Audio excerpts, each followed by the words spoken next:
sommes à Tongvai, petit village situé au cœur du Bas-Laos, à l'est de la ville de Savannakhet, où il y a 55 ans maintenant, les premiers ossements de dinosaures ont été découverts au Laos par un géologue français qui s'appelait Hofei. 55 ans après, sur la trace de Hofei, je suis revenu dans ce village avec 2 collègues laotiens pour tenter de retrouver de nouveaux ossements de dinosaures et si possible éventuellement des squelettes entiers. Nous avons retrouvé l'emplacement où Hofei avait travaillé, il n'y avait plus rien, mais par chance, en cherchant dans la forêt autour, sur cette place même, il y a 1 an, nous avons retrouvé, pour notre plus grande joie d'ailleurs, des vertèbres de dinosaures, de la queue des dinosaures, une vertèbre du cou, des petites griffes, des phalanges, et aussi une vertèbre de la queue comme en 1936, tout à fait semblable à celle qu'Hofei avait trouvée. Hofei avait bien raison. Il est le découvreur des premiers dinosaures de ce pays d'Asie du Sud-Est.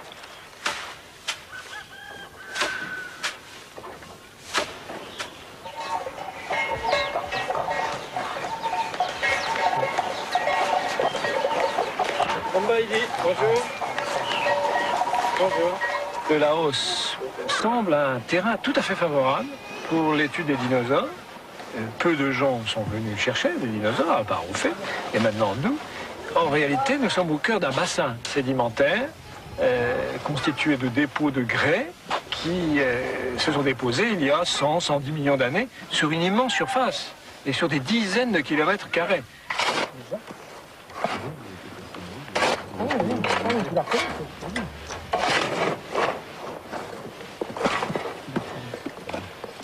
Les dinosaures ont peuplé toute cette région, d'ailleurs toute la péninsule du sud-est asiatique. Ils sont morts dans des endroits privilégiés d'abord. Ils sont morts le long des lacs et des marécages et des rivières. Et surtout, à leur mort, les conditions d'enfouissement ont été très rapides. L'argile, le sable est venu recouvrir les ossements et les squelettes et ont permis leur conservation. Ça, c'était la première condition. C'est que là où il y avait les dinosaures, il fallait qu'après leur mort, ils soient conservés. Et la deuxième condition, c'est que depuis 100 millions d'années, il n'y a pas eu trop de bouleversements tectoniques, de terrain, de soulèvement des chaînes de montagnes. Et troisième condition, que l'érosion récente ait pu décaper ces terrains qui sont enfouis dans le sol depuis 100 millions d'années. Ce qui est aussi le cas sur cet affleurement. Nous arrivons donc juste au bon moment où les pluies de chaque saison entraînent les couches de terrain, le sédiment, et dégagent naturellement les ossements. Je dirais, il n'y a plus qu'à se baisser pour les ramasser. Ce n'est pas tout à fait vrai. Il faut se transformer en cantonnier, creuser, pour essayer de trouver nos squelettes, et nos squelettes entiers.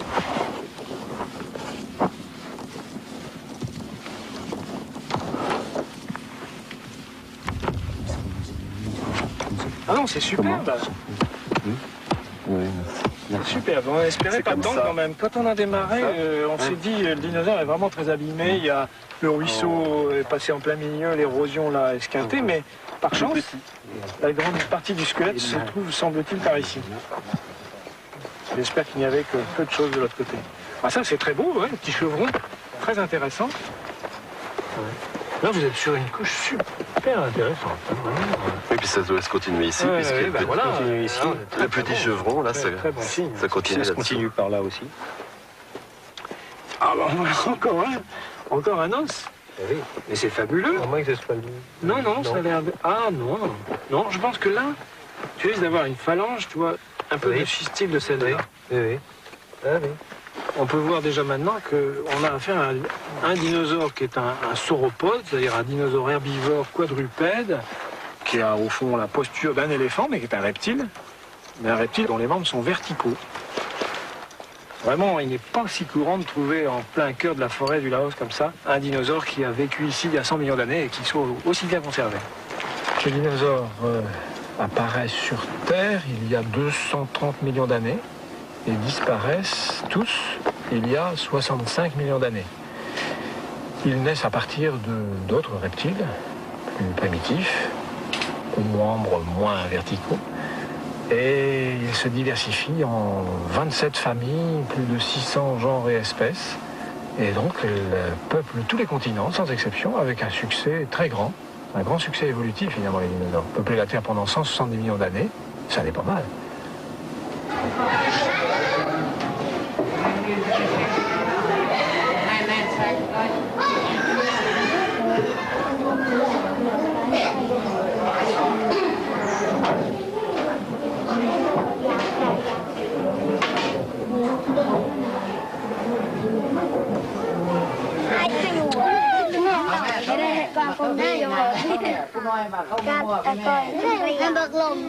Dans notre métier, oui, nous venons nouer les fils de l'histoire géologique, l'histoire de la Terre, ce qui s'est passé ici il y a 100 millions d'années, avec l'histoire des habitants d'aujourd'hui. Et la rencontre des deux histoires crée un choc, évidemment.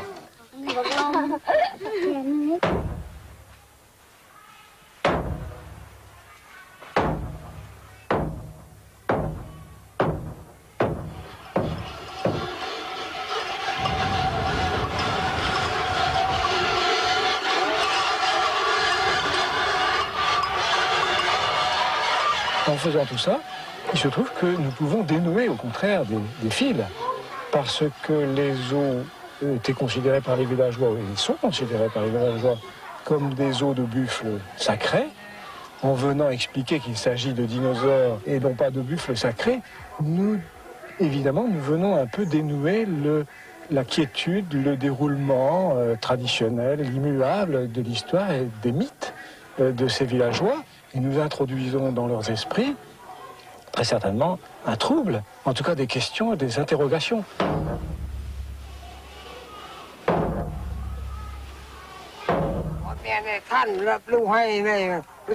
Ces buffles sacrés sont très importants puisqu'ils tirent chaque matin le char du soleil dans le ciel. Et donc, pour apaiser les esprits, nous avons offert un sacrifice.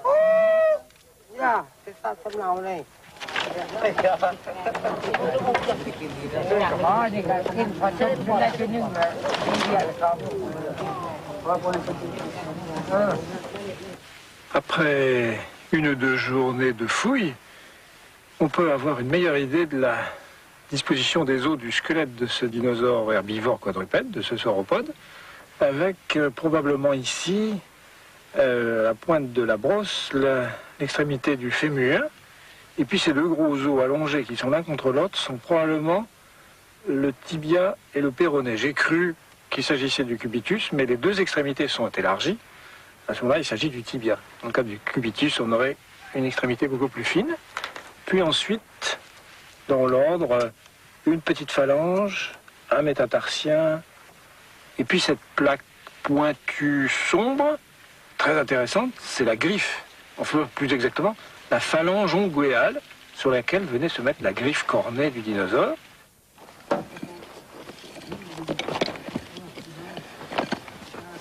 C'est ça, c'est une affaire. Une qui s'est basculée. Voilà, et donc là, on va les avoir à la suite. C'est fabuleux. La passion de la recherche, et je pense que tout le monde peut la ressentir assez facilement. L'autre passion, et c'est en tout cas personnel, mais c'est d'une certaine manière redonner la vie à des animaux qui ont disparu il y a des millions et des millions d'années. Et ça, c'est peut-être sentimental, mais c'est la démarche inverse du chasseur, qui lui supprime la vie. Le paléontologue, lui, essaye de la redonner. Et ça, je trouve ça plutôt sympathique. Et nous faisons revivre, en fait, des espèces qui ont disparu. Et c'est ce qui me plaît aussi beaucoup dans le métier de paléontologue.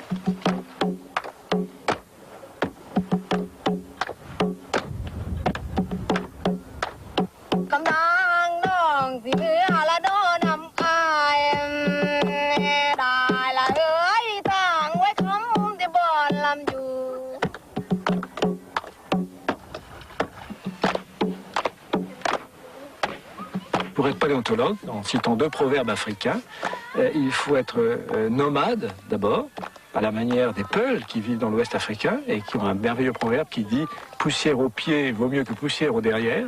Il faut donc d'abord avoir la poussière aux pieds pour être paléontologue. Et puis ensuite, il faut exploiter les résultats et s'enfermer dans un laboratoire et écrire. Et il faut être alors comme un sédentaire, comme un cultivateur Haoussa du Niger, et qui dit « c'est avec l'eau du corps qu'on tire celle du puits ». Eh bien, il faut transpirer et suer ensuite pour écrire et interpréter et comprendre le monde des dinosaures. Donc être nomade et être sédentaire, voilà un beau métier que je crois très complet.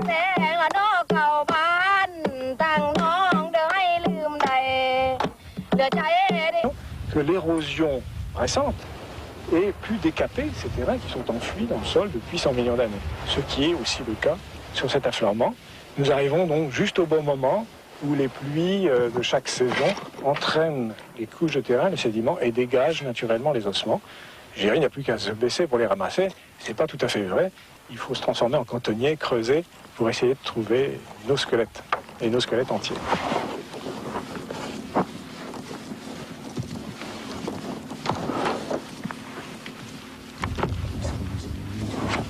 Ah non, c'est superbe.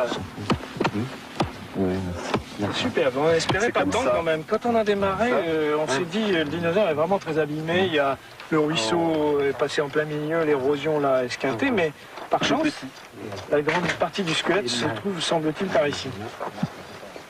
J'espère qu'il n'y avait que peu de choses de l'autre côté. Ah, ça, c'est très beau, ouais, le petit chevron, très intéressant. Là, vous êtes sur une couche super intéressante. Et puis ça doit se continuer ici, puisque le petit chevron, là, ça continue. Ça se continue par là aussi. Ah, bah, encore un os.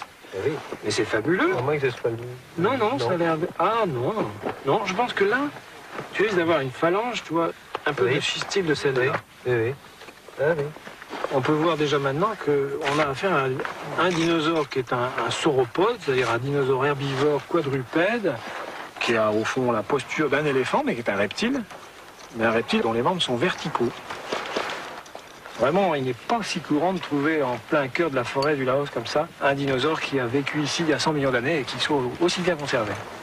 Ces dinosaures apparaissent sur Terre il y a 230 millions d'années et disparaissent tous il y a 65 millions d'années.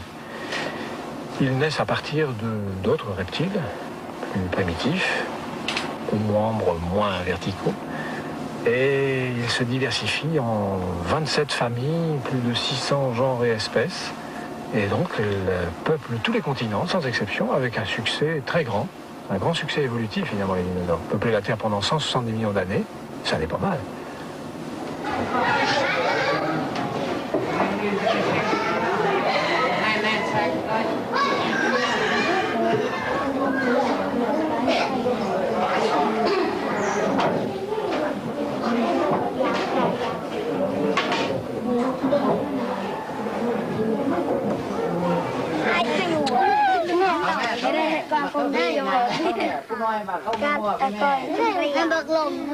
Dans notre métier, oui, nous venons nouer les fils de l'histoire géologique, l'histoire de la Terre, ce qui s'est passé ici il y a 100 millions d'années.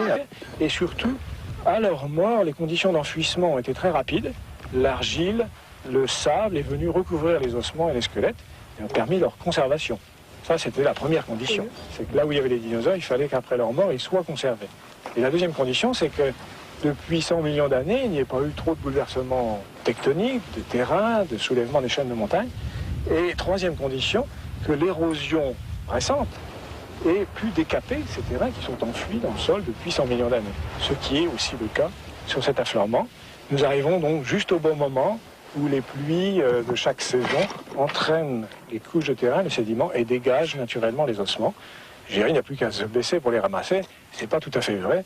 Il faut se transformer en cantonnier, creuser, pour essayer de trouver nos squelettes, et nos squelettes entiers.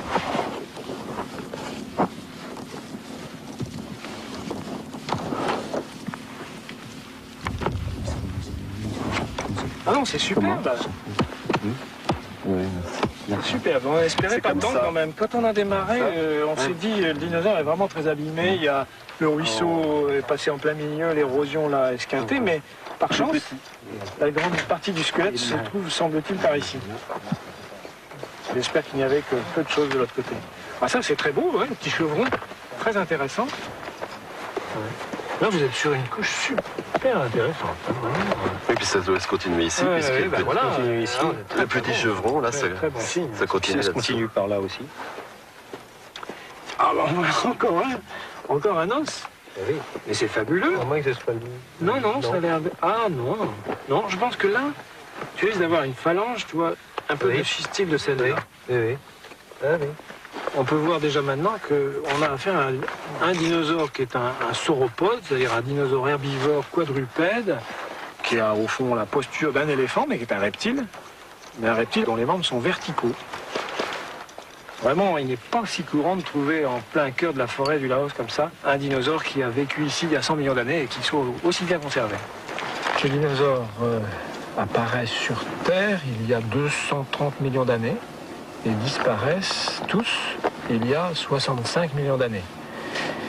Ils naissent à partir d'autres reptiles plus primitifs, aux membres moins verticaux, et ils se diversifient en 27 familles, plus de 600 genres et espèces, et donc ils peuplent tous les continents, sans exception, avec un succès très grand, un grand succès évolutif finalement, les dinosaures. Peupler la Terre pendant 170 millions d'années, ça n'est pas mal.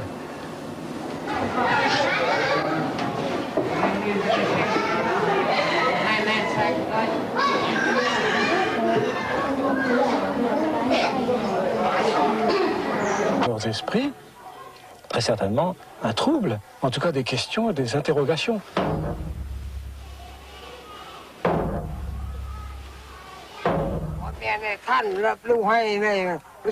Ces buffles sacrés sont très importants puisqu'ils tirent chaque matin le char du soleil dans le ciel. Et donc pour apaiser les esprits, nous avons offert un sacrifice.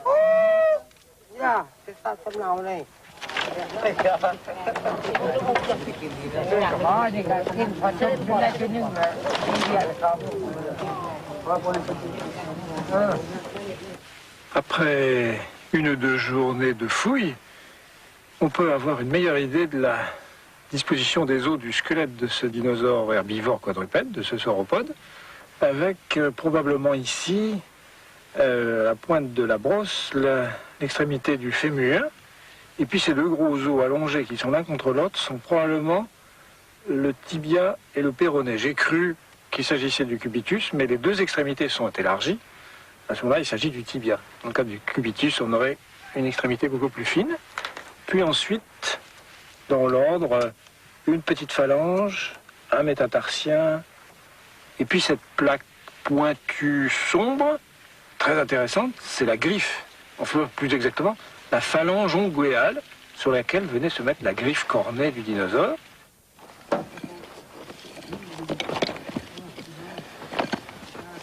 C'est ça, c'est une vertèbre. Une qui s'est basculée comme voilà, ça. Et donc là, on va les avoir à la suite.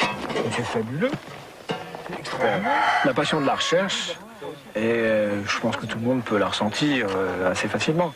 L'autre passion, et c'est en tout cas personnel, mais c'est d'une certaine manière redonner la vie à des animaux qui ont disparu il y a des millions et des millions d'années. Et ça, c'est peut-être sentimental, mais c'est la démarche inverse du chasseur, qui lui supprime la vie. Le paléontologue, lui, essaye de la redonner. Et ça, je trouve ça plutôt sympathique. Et nous faisons revivre, en fait, des espèces qui ont disparu. Et c'est ce qui me plaît aussi beaucoup dans le métier de paléontologue.